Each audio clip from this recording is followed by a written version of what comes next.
number of students who are actually going to school, not just here at Morehouse and Spelman, all over America, who are actually just paying tuition, but not eating, don't have a place, they're living in their cars to go to college, which is unheard of.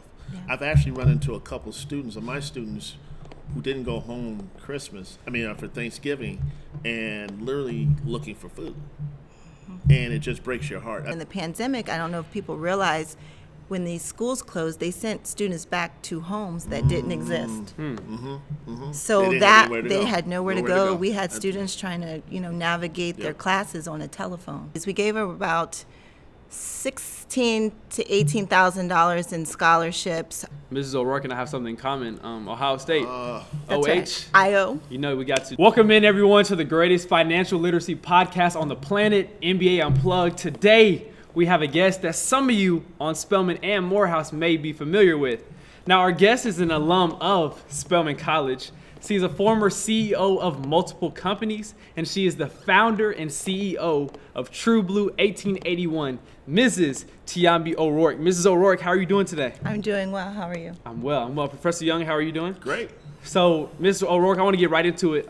For people who don't really know you, can you really give us a background about yourself, a little bit about your resume, and things you do now?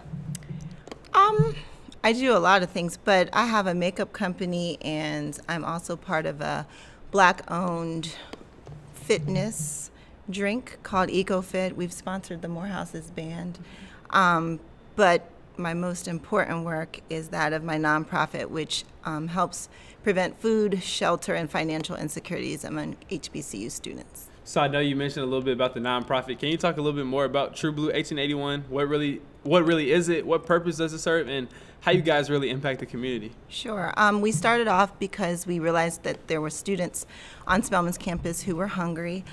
We started feeding students of the AUC who could not afford to go home. We gave them gift bags and money. That started in 2017, and it has grown to us being able to give probably about $250,000 in the last two years or so.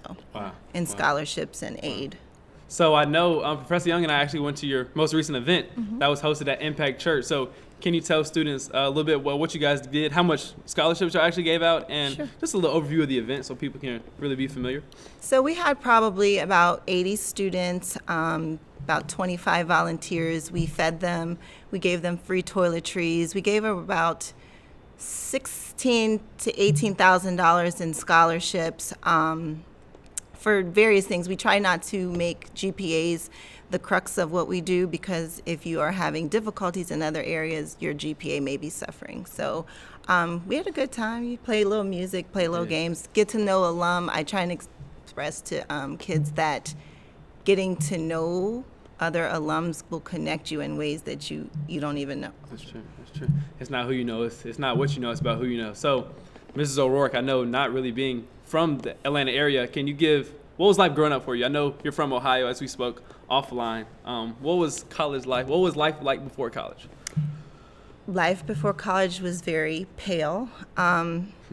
I saw very few people that looked like me. So coming to Atlanta was... Is that what you call it, pale? Well, I don't know where this will be seen, but yeah. It'll be seen everybody. It's okay. It's okay. It was pale. I was kind of over being the only black student in classes and everywhere I went. I was a gymnast as well, so always the only one or one of few. So when I came to Atlanta and I realized I could go through the whole day and see nothing but black people, I was all for it. I can relate. So not to get a little off topic here, but Mrs. O'Rourke and I have something in common. Ohio State, That's OH. Right. IO. We got to do it. Ryan Mathis is over here. Shout out to Ryan Mathis, the cameraman who does all of this work. He's a UGA fan. We don't really mess with UGA over here. No dogs. Yeah, okay. Anyways, so I know you, obviously being an alum of Spelman, I know you mentioned a little bit you don't want to really be, you were tired of being the only black student. Right. So what was really that deciding factor, and why Spelman being so far away from home? My mom used to take my siblings and I on HBCU campuses. So my sister is actually 4 years older than me, and she came to Spelman. And so I was determined I was going to go to Hampton because I was tired of following her through school. But her freshman year, I came down and visited, and that was it. Yeah. I was like, I'm coming to Atlanta. applied to 3 schools, Spelman, Georgia Tech, and Clark, because I was determined to get here, but Spelman was my number 1 choice. Was it always the city of Atlanta for you? Is that what did it? Or It was just, again, going through a day and just seeing us and people, and we're actually doing something, not Right. just standing around. All right, or- that's why Spelman number 1. Hey, shout out Spelman College, number 1 HBCU in the nation. That's right. So I want to speak on TrueBlue. So Sure. I know as you started, like you said, it's a nonprofit. So what really sparked you to start TrueBlue? Like, was there a problem or an encounter that you faced that was like, oh, this is my calling, this is what I have to do? What was really that deciding factor, that aha moment that was like, this is what I need to start? When I discovered the students were hungry, I had no idea that you can be going to college and not eating. And that's really how it started out. And the volunteers were kind of impressed that we even cared. So one of our Morehouse brothers, he offered to do all the paperwork and everything to get us to a nonprofit status, because for the first couple of years, I was pretty much paying for it by myself with a few friends.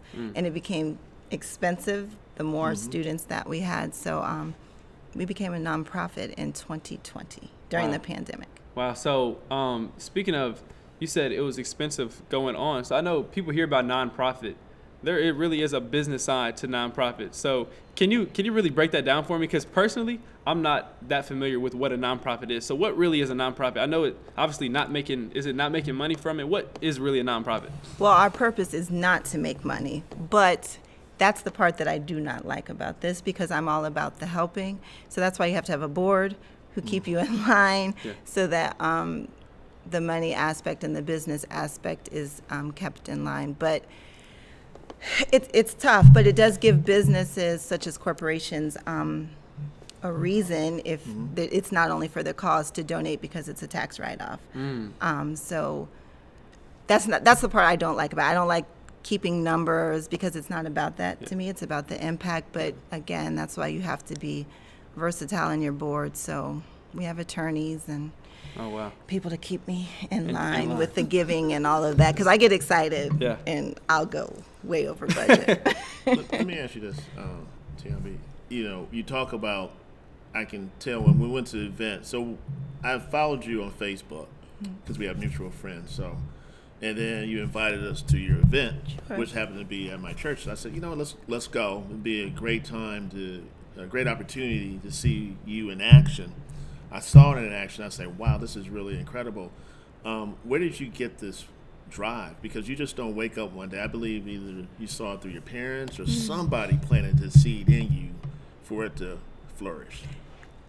Absolutely. My dad was definitely a giver.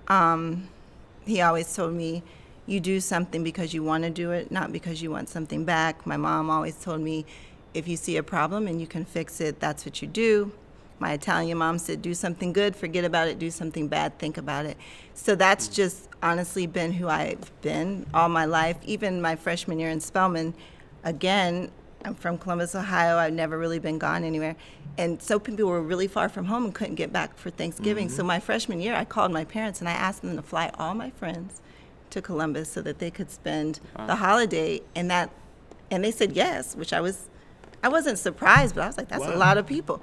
But they did it, and literally all my college career, people came home with us for Thanksgiving. So it's kind of ironic that I ended up starting the So nonprofit it's in based your on blood. Thanksgiving. Yeah, It's I in your think so. DNA. Yeah. I get that. I think one of the things, and we also have this in common. You guys have the Ohio State, whatever. I don't know how to articulate Go that. Bucks. Okay, there you go. Cheap plug again. Maserati Marv. Cheap plug again. Shout Cheap out plug Marvin again. Harrison.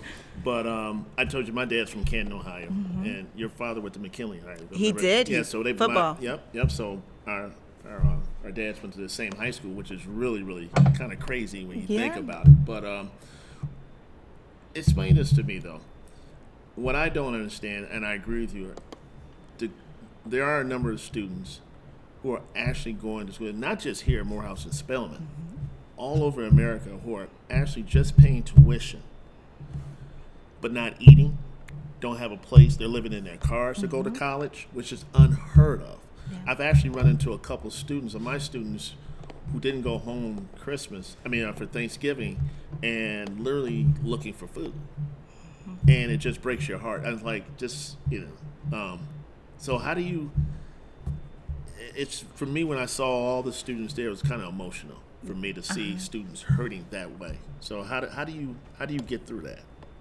It's actually tough. Yesterday, I actually ran into a student who, as of December 16th, may not have a place to stay. So that's kind of, to me, that's the worst part of the nonprofit thing, is to potentially have to decline helping somebody because they're limited resources.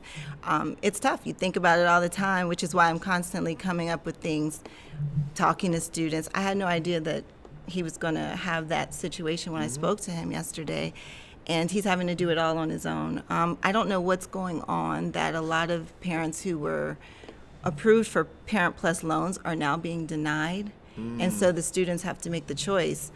Do I not go back to school? Do I try and work? Do I get loans possibly myself? It's just really been bad the last 2 years. I'm not quite sure why, but I continue to see that as a pattern over the last couple of years. So that's why I'm always asking for money. If I don't have anything to talk about, I have the students to talk about, and I am not shy in any way about requesting help for them. Yeah. I know you spoke on talking about the money side, and you said you have a lot of donors coming in. So I want to, what are some of the major donors that you've had come in that have sponsored TrueBlue? We've had Domino's, we've had Kroger, we've had Enterprise. To be perfectly honest, the HBCU network has given so much money to us. We have people who literally have graduated, and every time we do an event, they are writing a check. So I don't ever want to belittle those things, because those have gotten us through way before we were a nonprofit and corporations were even willing to donate to us. We even have a funeral home in Ohio, so nowhere near, and he donates every single time. That's awesome. So Kroger and Domino's, is it a financial or is it a product donation, or both? So Domino's, they gave us $8,000 most recently. They donated a product as well, and they said that they want to continue working with us. Kroger gave us 100 gift cards to give for the Thanksgiving event. How much were the gift cards? $25 a piece. So so people could at least make sure they ate there and then had a meal when Thanksgiving came. Now, Domino's, is this through their franchise system, or is this corporate? Are you getting this from corporate? Or? So I had a friend from FAMU, John Peoples, who works for Domino's. Okay. So he called his friends who are franchise owners here, and then there's also corporate people. The corporate gave us the money, but then the franchise owners worked with the corporate, so corporate would pay for like the pizzas and they'd send them, so they worked together, but corporate gave us $8,000. That's pretty impressive. That's cool. Yeah. That's awesome. So speaking on that situation of kind of raising this money, what was that really key moment for you that you realized within TrueBlue that we have something powerful here? Was it really impacting one student's life, or seeing so many of these experiences? What was that like, that moment that you realized this can be something special? I think it's just been speaking to the kids and you thinking that you're not doing enough, and their gratitude for what you have done for them. And they remember, the people have reminded me things I've done, and I'm like, oh, okay, well, great. But when students come back, for instance, Ryan Gibbs, he was one of the first students that I assisted with paying off a balance. And he graduated in May, but he has been so helpful. And just to watch him grow and graduate, and we had a small part in that, that's when you know. So when you done say something paying right. off, are you talking about their balances at school? Or? Yes. Okay. Yeah, okay. we've done all kinds of things, but yeah, we started paying off balances, I think in 2018. Can you allude to all the things that you 2019. guys do? Like you said, I know you say you pay off balances, groceries. Is there any other? I know there's a plethora of things, if you could add. So basically, we want students to graduate. That's the end goal. So if there's an obstacle there that might prevent them from doing that, then we try and prevent it. We paid for health care. We've paid for a car to be fixed. We've paid for somebody to get gasoline, rent, groceries, utility bills, cell phone bill. We've bought a computer. It just depends on the need and the student's situation. So let's say there is a student that maybe is in need of one of those things. I know some people may be silent, like maybe some people don't want to ask for help. How do you get in contact, or how do they get in contact with you to help solve some of those problems? Some people DM us on Instagram at TrueBlue 1881. Sometimes I'm just talking to a student. Sometimes I'll just ask a student questions just to hear their story. And if I see a need, I'll just try and take care of it right then. Yeah. It just has really been organic for the most part, or, other Spelman mothers or alum have said, hey, I know of this child that needs this, and we just try and fill in the blanks. So I know you said Spelman child. Are you guys trying to expand beyond Spelman, or is it more of a AUC type thing for TrueBlue? Is there a vision of expanding here in the future? No, we do all 107 HBCUs, but because we're here, some of the feeding things are more AUC centered. But if Alabama State, Howard, Central State, we've done all kinds. Xavier, probably about 20-something schools we've touched so far. So y'all are out there. It's not just the AUC. It's a plethora of HBCUs. So I want to ask you, what is the future of TrueBlue? So I know it's a lot of, like you said, things you've mentioned now, giving out scholarships, helping people graduate. What is the future? I know you mentioned you do touch different HBCUs. What really are you guys trying to? What's your broader vision of TrueBlue 1881? One, I want to step on every HBCU campus. You can read about them, but there's nothing like going on the campuses and really getting a feel for what they're about and learning about their different niches. But I definitely would love to be able to pay off a scholarship for the full year for somebody. That's my short-term goal, is to be able to give somebody a full ride for 4 years. Yeah. That would be a short-term goal, but I want to touch a student on every single campus. How do we get that? How do we make that happen? Sponsorships. We need corporations to sponsor. Any alums, sponsorships that we have watching this episode. TrueBlue 1881. This is exactly the reasons why we make podcasts like this, is to reach out to connect with other alums within the AUC as a whole. But so I want to ask you, if you could leave the students with one piece of advice that you've learned. All the encounters you've had with different students, all the experiences, challenges you faced throughout TrueBlue and your life. If there was one thing, a piece of advice that you could give or a lesson you've learned, what would it be to a student? What I've kind of noticed with some of these students is they do so many things, and I just warn them to be careful not to do a whole bunch of things at a mediocre level. Learn how to say no, because you have to. Balance. I want them to have a great experience in terms of, socially and getting their education. But these kids have businesses, they work, they go to school, they have podcasts or things like this with you. And so I'm just sometimes you have to just say, I can't do this, because you don't want to ruin your name just because you're spread too thin. That's good. So, like I said, the last event was amazing. If you missed out, it was really one of those events. So students don't have to miss out again. What are the next upcoming events that TrueBlue is organizing, and things that students can come out to? So the next large event we'll have, it's not exactly for the students. We're raising money for seniors that are graduating to pay off their balances, but it's more for the donors and the people in the community to come have a good time. We feed them. It's a DJ. We have live music, all of that, auctions and things like that, so that we can pay off the balances for students, so that they can get their diplomas and move on without having any tie to their financial tie to their school. Okay. When you talk about balances, I just want to be clear so people know what balance. I know what the balances are, but they can be as small as a bunch of parking tickets that can hold you back from going. $1. $1 will prevent you from getting. So it's just not tuition. It's the ancillary things that happen to someone as they're matriculating through school. Then you hit those accounts, and if someone doesn't have $100 to clear it out, they're holding your degree. Without that degree and transcripts, you can't go to graduate school, get a job, or whatever the case is. So you're cleaning off those small balances. Yeah, and again, senior fees, a lot of people barely made it to the finish line, and then when they throw up $550 or whatever for senior fees, that can prevent somebody because the families have been tapped out over the last 4+ years. So we try and help them with that so that they can relax and enjoy their last few weeks of school. How does a student, with that on their plate, not having the ability to eat or a stable place to stay, to take a shower, basic things that people take for granted. So when I was there at your event, the toiletries, that's like, I just took a pause and thought about why would they need. I said, oh, I get it now. If someone's living in their car, or they don't have a place to stay, or they don't have money to buy deodorant, the basic things that we take for granted. If I run out of toothpaste, I'll get it on my way home. It's not even a thought. That's right.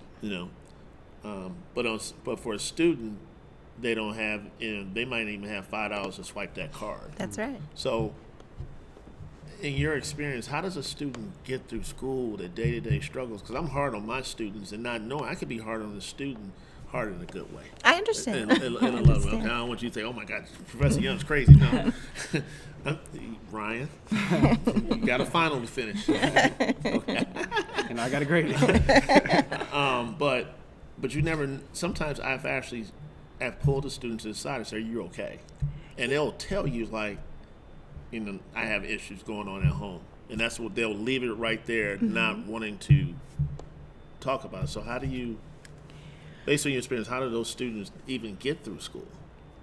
Well, what I've tried to do, because sometimes they prefer to talk to somebody amongst their peers, but when I see sometimes you can see the signs. They're at every event, or you see their name coming up more and more. Sometimes you just have to inquire. A lot of people do better written versus, eye to eye. But talking to the students is really how you figure it out. And we did have one student. She was, her name was English, and she took it upon herself to help students, whether it was getting food stamps or something like that, government aid while they were in school, because they didn't have parents or anything. They were individuals who were going to school with no support. So she showed them the way to kind of get assistance outside. The girl I just helped pay her rent yesterday, she had the knowledge to try and get rental assistance. She wasn't able to acquire it because it was at the end of the school year, so we were able to pay off her rent, but that required a negotiation. So to me, I took it as a lesson. When I got to her, I said, "Did you ask to waive the late fees?" And she said, "Well, no, I never thought to ask that." I said, "Well, let's go in here, let's try and negotiate it, bring it down so that the money we give you goes further." So we did that, and she was thankful. But yeah, I'm amazed at the students, and that's probably what keeps me going, their perseverance, because at 18, 17 years old, there's no way I could have navigated being gone from home, finding my own place to live, food, all of that. So, and some of these students don't even have family. That's right. That's the other piece that we're just not talking about, not having a place and food. They don't even have, father or mom. They're on their own. We gave a scholarship away to Grant Commodore. He is now in California. He just graduated in May. He's working in Silicon Valley. He lost both of his parents, and he excelled at Morehouse. We were able to give him $10,000, a computer. Wow. We were able to help his brother because we were able to help him, who's at A&T now. And he was literally doing it on his own. In the pandemic, I don't know if people realize, when these schools closed, they sent students back to homes that didn't exist. So they had nowhere to go. We had students trying to, navigate their classes on a telephone because they didn't have internet. I know. So it's a struggle, and there's a lot of needs, and we also try and show people where their money goes. I think that's important. So we try and get videos from the students to give their experience. Hey, this is who I am. This is what they've done. Please be encouraged to donate. Well, I like what you're doing. That's one of the reasons why I told Charles when we were listening out, I said I want to do this podcast, financial literacy, and for the Black community. But part of financial literacy is also understanding what we're going through. That's right. As a people. It's just not about making money. It's about how do we solve the ills that or the issues that, I don't want to say ills, but the issues that we're going through as a people, and how do we plug those gaps. And people like you inspired me. I was very impressed. I'm just not saying that because you're a Spelman sister, Morehouse brother. Your husband went to Morehouse too, right? He did. He's class of '98. Okay, and so I met him there as well. But when you're doing great things, we want to get that out there. And this is something I'll probably say that I probably haven't told Charles, that we want to support you in this, and anything we can do to be live at your events, help you raise money, we are there. I appreciate that. Sure. Because we know, and if we can do things to help raise money for you and donate, we're going to do that. Because if kids are not able to get through school, what's the point of having HBCUs especially? That's right. And I don't want to see any other kid suffer. So it just hits home. Yeah. It just does. Yeah. So I know you mentioned the kid that at Spelman who actually was helping students navigate through that tough journey. So let's say there's someone watching that this inspired them. How can they get involved with you guys, like plug them in with you to really help you with your overall vision? First of all, the students are the only way we know there are problems, because we're a little far removed, right? So I'm very open. If you send a DM on Instagram or Facebook, email, I give you my phone number so you can reach me directly. I have no problem with students calling me. Because It's on the website. I've been in a situation like I didn't know what to do. Yeah. I'd like I send them to Gloucester Hall, and they say, I've talked to everybody. They're not helping me. And so you give them $20. But I know that's not helping the long-term problem. That's fixing tonight or maybe a little bit for tomorrow, But some of these situations are really long-term situations, and they're in serious majors like biology or law or, in business and stuff, and they're trying to get through. To me, it's almost like if I can just get you to that other side and get that degree, then we've solved the problem because now you can make money. Now we can get you out of this trap. But that's like the long goal, and sometimes it's just as you get older, you can appreciate this. As you get over, time goes by like that. Yes, but when you're in that situation, time moves like molasses. Yeah. It just does, and it just sits with you. So yeah. So I know you said a way that people can get in contact with you to really help solve these if they have any problems or really want to get in contact with you. Where can people find you? On Instagram is TrueBlue 1881. We're also TrueBlue 1881 Inc. on Facebook. We're on TikTok. I think it's TrueBlue 1881. We have a website, trueblue1881.org. Or you could email us at true1881blue@gmail.com. That'll be all in the description. And then if people want to get in direct contact with you, is there any way you can do that? Yeah. Email, whatever you want. My phone number is 614-356-0956. All right. You can call me. That will be in the description. Did any last words, anyone? Yeah, I think this was great. I'm glad we brought you on so we can help you build your platform. Sure. And try to solve this problem. I mean, if we can do whatever we can do to direct them to, we'll get them to you and try to help out and move this. So, yeah. All right. I appreciate it. Mrs. O'Rourke, thank you for your time. Professor, thank you for yours. Again, shout out Mr. Ryan Mathis. We appreciate you. And we'll see you all in the next one. Peace. Bye.